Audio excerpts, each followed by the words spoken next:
Magandang hapon, magandang gabi, magandang hapon sa ibayong dagat at magandang gabi naman po dito sa Pilipinas. Sino po ang nakapanood ng balita yung tungkol sa isang hailing apps na motorcycle rider taxi at nung customer passenger na hanggang sa nagreklamo yung babae, si customer na pumunta sa police headquarters, nirereklamo niya si riders na pang-hold up. So, sino po yung nakapanood nun?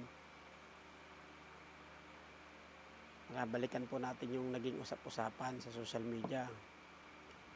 Maging ng giant network sa pagbabalita tungkol sa isang hailing apps na ito na nagiging issue. Ang nangyari daw po kasi nito, ma-pick up ni rider si customer, ma-pick up niya sa Quezon City, dinala niya doon sa Mandaluyong. Then, hindi daw sukat akalain nung customers na magda-divert itong si rider. So, nagulat siya. Yung drop off, pagbababaan sa kanya, drop off area, is hindi daw po siya doon binaba. Yun naman yung nung customer. So pinasusungalingan naman ng rider. So hindi na po natin kailangang banggitin pa yung mga, hindi na natin kailangang i-mention pa yung mga pangalan po nila, kasi ang usapin po nasa nasa legal na po kasi ito na usapin. So hindi po natin pwedeng banggitin yung mga pangalan nila para dahil meron po tayong Privacy Act. Pero ito kalat na po sa social media. Kalat na social media. Then, mismo ang mga giant network na rin ang nagbalita. Pero kasalukuyan, gumugulong investigasyon. Hanggang sa nangyari, may gumugulong investigasyon, itong si rider, na-restrict po yung account niya dito sa isang hailing app kung saan kinabibilangan ng kanyang kung saan siya kabilang kumpanya.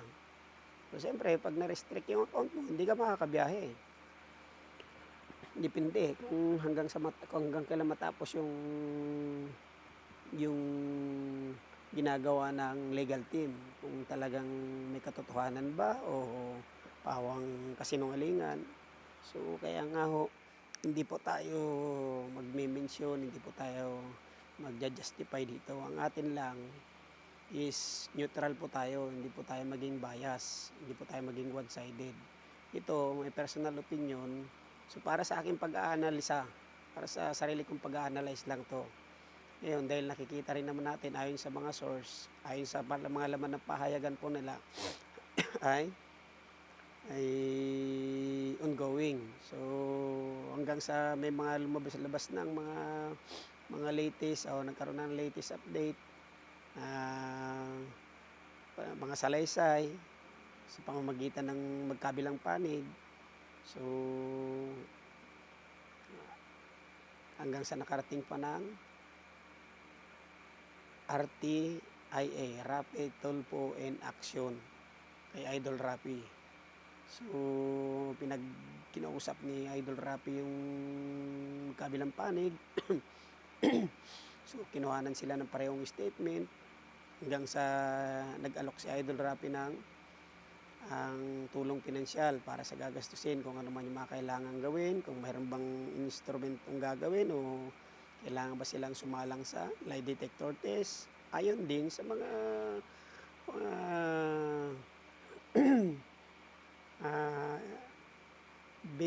basis na mga ipipresenta ng ng mga kinaukulan. So, gaya po niya ng Pasay City, Police, Provincial Police Office, Pasay. So,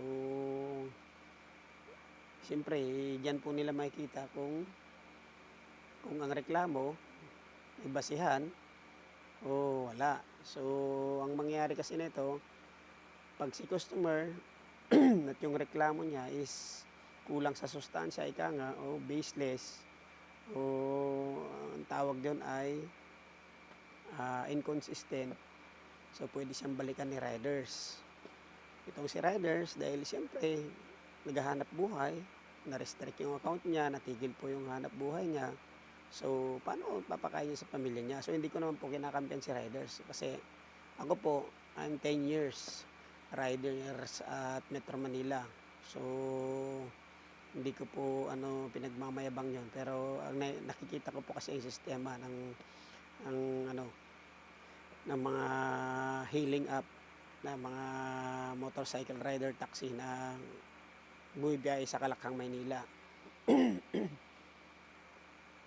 Ano po yan, sabi ko nga may mga portion na malalalim din. May mga portion po, lalo na yung Epifanio de los Santos Avenue, yung kahabaan ng EDSA na yan. Hindi po perfect ang pagkasimento niyan, hindi po perfect ang kalsada dyan. So, mayroon talagang mga lugar na hindi siya parte ng asphalt, hindi po siya na ng asfalto, na lubak-lubak, medyo kumbaga sa dagat, mayroon yung daluyong o alon-alon. So, mayroon mga ganun. Hindi ko kinakampihan si rider dito. Ngayon, ang nakikita ko naman dito, so si rider, hindi po niya inaamin na nang hold up siya. Ayon sa paratang ni customer. Ngayon, ang mangyayari, pag itong si customer at hindi walang basihan o hindi inconsistent, sabi nga ni Idol Rapi dun sa reklamo niya, pwede po siyang makasuhan ng cyber libel, kasi false accusation po tawag doon. So ang nakasalalay po dito yung reputasyon po ng tao, ni rider, ng buong pamilya niya. Hindi lang yun, pati si hailing app, damay po doon, pangalan ng kumpanya kung saan siya nabibilang, damay po doon. So ito, maging aware lang tayo sa mga ibang mga customer. Bibigyan lang din po tayo ng konting tip. Alam niyo po, kung sasakay po kayo ng mga ganyan, tama po yung mga opinion ng iba. Sabi po ng iba, pananaw po nila, pag kayo ay sasakay ng mga motorcycle rider taxi, before, on, after, bago kayo sumakay ng motorsiklo, lalo na kung alam nyo naman na yan, may mga GPS pong ginagamit yan, may sistema po tayo. Ngayon, pagsakay nyo pa lang po, pick up point pa lang, for security matter, for security reason, pwede nyo pong ipasa o yung details yung sa cellphone nyo, kasi yung cellphone po, through cellphone po kasi ang natin dito yung ginagamit natin dito. Pwede nyo pong i-screenshot nyo po yung nyo yan sa app sa cellphone nyo, then i-send nyo din sa mga kamag-anak nyo. Kunwari may asawa ka, ipadala mo sa asawa mo, sa nanay mo, sa tatay mo, sa kapatid mo, for security purposes lang. Then send mo, then pag na-drop ka na dun sa pupuntahan mo, screenshot mo pa rin. Screenshot mo, kasi alukuyan, kahit kasi nandun po yung details ng rider. Nandun po yung plate number, nandun po yung pangalan ni rider, nandun po yung description ng motorsiklo. So, hindi po basta-basta makakagawa si rider ng naayon dun sa kanyang kalooban lamang, sa kanyang kagustuhan. Either gaya ng sinasabi ni ma'am na customer na hinold up daw siya. So hindi naman patuloy namang itinatanggi ni rider yun. Ngayon, yung sinabi ko po, idea lang po yun, magkaroon lang po kayo ng konting kaalaman. Ganun pong gagawin niyo kasi yung pong ano natin sa cellphone po natin meron pong apps 'yan. Hindi naman po kayo makakapag-book niyan kung wala kayong apps. So nandiyan po yung proseso kung paano gagawin. So kung gagawin man ni rider 'yon, sobrang napakahinang nila lang, 'di po ba? Alam niyo po kung bakit? Simple lang, eh. Nandiyan lahat yung detail. Pati mismo si hailing app nandiyan. Andun po sa kanila yung detail. Makikita po dun sa system. Kung gagawa ka ba ng krimen, hindi alangan naman sadyain mo mag-iwan ka ng ebidensya, di po ba? Hindi. Kadalasan gumagawa ng krimen yan, kahit nahuli na, tinatanggi pa. Kahit may basehan na mayroon lang ebidensya. Di ba? Oh, yun nga, nahuli na, may mga ebidensya na, pero hindi pa rin inaamin. Sino pa kayong tao talaga naman na hindi naman niya talaga ginawa. So, para sa akin lang to ha. So, hindi tayo, sabi ko nga, hindi po tayo one-sided. Ang nakikita ko lang po dito, para sa sarili kong opinion, para sa aking pag-aaral, kasi rider din po ako. So, nakikita ko po, alam niyo po, isa po yung rider taxi na sobrang napakadelikado na trabaho dito, na profesyon dito sa Metro Manila. Alam niyo po kung bakit? Unang-una, 2 gulong lang. Nakita niyo po ba kung gaano katindi yung risk dito sa Metro Manila?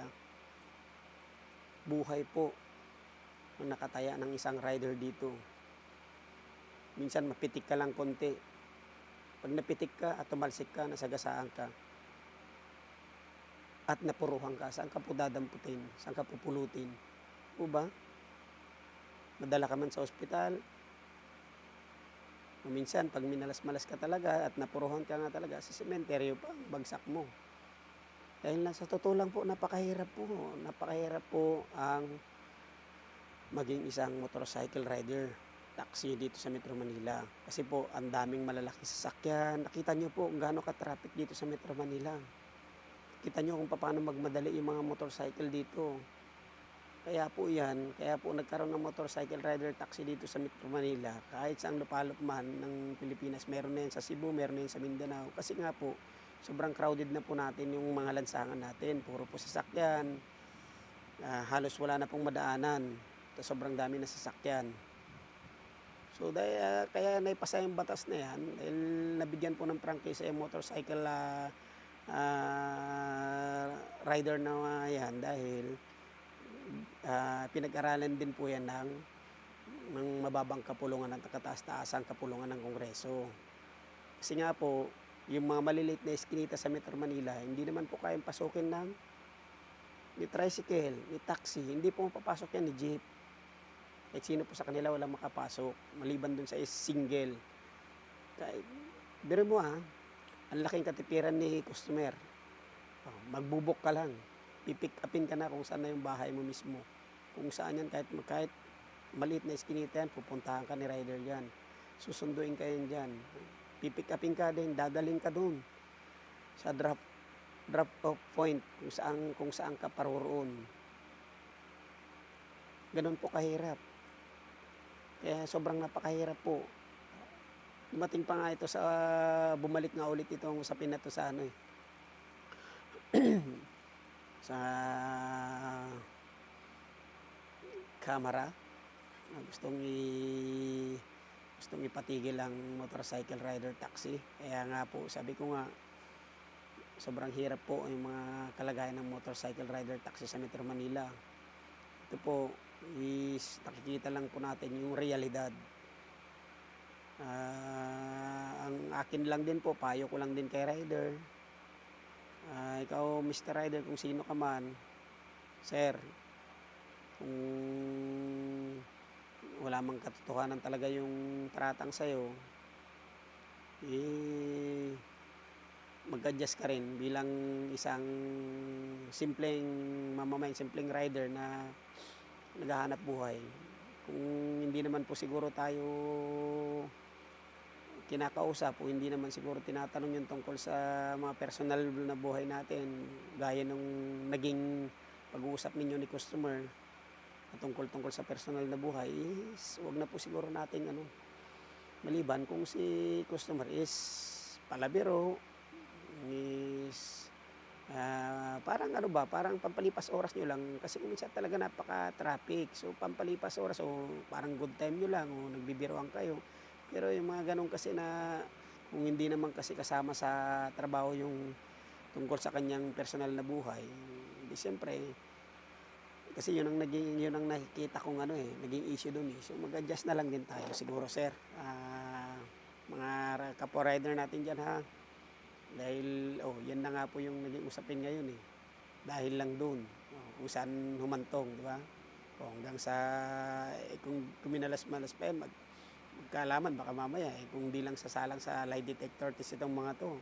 Kasi kumambyo sila, may kumambyo.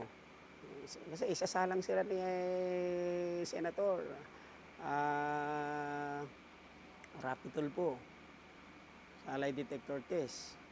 Kung talagang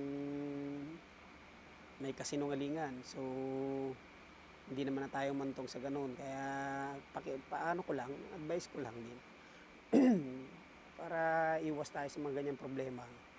Si customer, gaya po ng nabanggit ko kanina, before and after, at nandyan naman po yung details, nandyan naman po sa apps. So, bago kayo sumakay, pagka pipikapin na kayo ni rider, screenshot nyo po yung then forward nyo sa mga relatives natin, yung kung yung detail.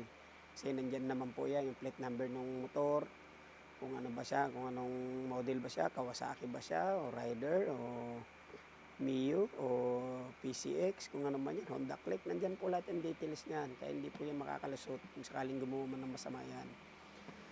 So nakikita ko naman, itong sincere naman, si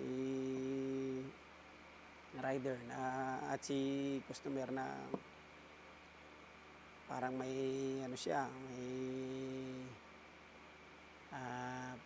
pagsisisi sa kanyang ginawa. So, hindi po tayo nagbabatay sa sarili nating pangunawa. Ito po, may basehan po ito. Senator Idol Rapi na pong nagsabi. Para para maliwanagan niyo po, panoorin niyo po yung ni Senator Rapi Tulfo para makita niyo po yun. Kasi ang nangyayari po dito, inconsistent po ang paratang ni customer. So, pwede siyang balikan ni rider. Mangyayari naman, itong si rider, kung sakaling pumayag ito si customer na salang sila sa lie detector test at mapatunayan talaga totoo yung sinasabi niya, tapos nandyan yung kumpletong ebidensya, pwedeng sampahan ng kaso si rider. So, sino man po yung mga nakaka-relate nito, sino man po yung nakakapanood, pwede po kayo magbigay ng suggestion o mag-comment po kayo sa ating YouTube channel para malaman po natin kung ano po yung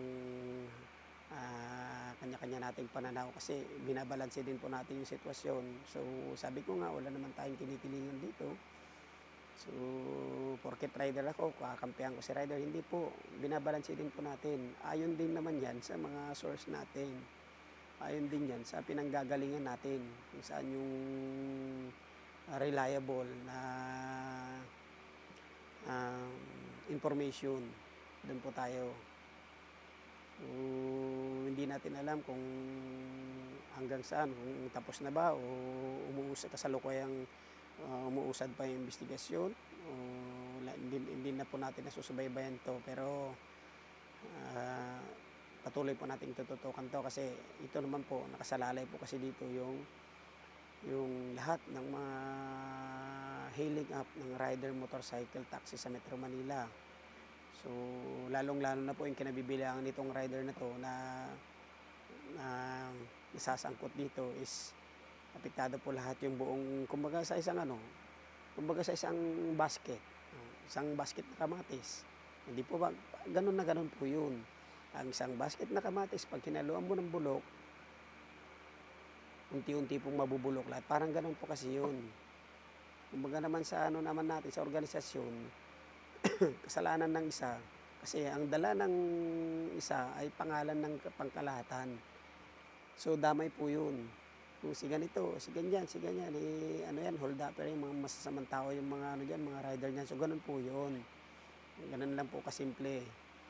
Kaya pag pinaratakan mo si rider na ganito, hindi lang po si rider ang nasira, pati si company, kung sinong kumpanya humahawak sa kanya. Ngayon dito, ito mga paps, mga riders, mga kapwa ko riders, ito, wag nating sayangin yung mga panahon natin, mga oras natin sa pagkakaroon natin ng kompetensya. Walang kulay-kulay dito kasi pare-pareho lang yung motibo natin dito. Pare-pareho lang yung mga intensyon natin dito. Kasi alam mo, ang intensyon lang kasi naman natin dito is kumita ng pera para sa pamilya. May mahiwi ka sa pamilya mo. Di po ba? Yun lang naman ang intensyon natin dito. Hindi natin kailangan makipag-away, hindi natin kailangan makipagbasagan dyan. Although may mga kolorum pa rin na namamayagpag dyan, pero wag na nating ano yun kasi tao din sila, naghahanap buhay. May